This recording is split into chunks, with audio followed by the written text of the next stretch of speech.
राना मशहूर साहब, आपको लगता है कि इवन हैंडेड है अप्रोच? मुझे सिर्फ 1 मिनट दीजिएगा इस पे। अगर तो सवाल अलीमा खान साहबा से पूछे जा चुके होते, फैसल वाडा से पूछे जा चुके होते, जहांगीर तरीन साहब से पूछे जा चुके होते, ये मालम जब्बा केस परवेज़ खटक साहब से पूछे जा चुके होते।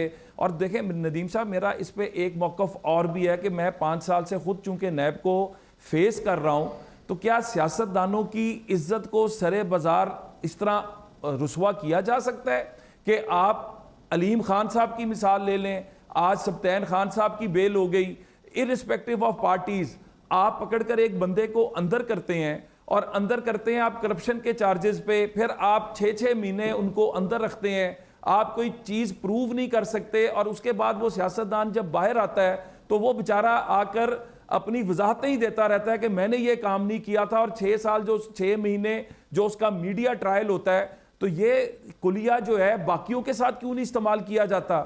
सियासत में आने का मकसद ये नहीं है कि आपकी इज्जत को इस तरह उड़ाया जाए, नंबर 1।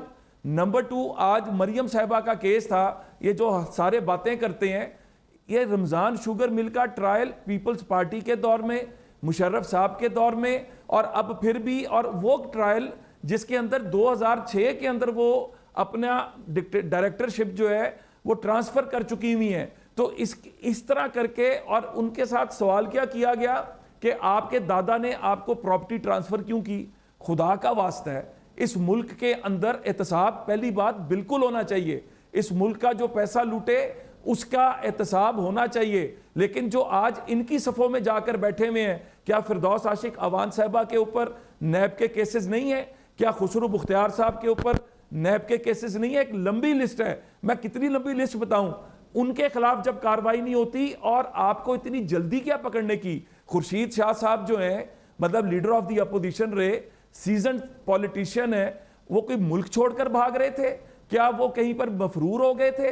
भाई पहले आप तसल्ली करें, और एहतसाब अदालत के अंदर जो प्रूफ है वो सारे प्रूफ दे के इनके खिलाफ ये प्रूफ हैं और हम इनको गिरफ्तार करना चाहते हैं ताकि सारा कुछ क्लियर हो।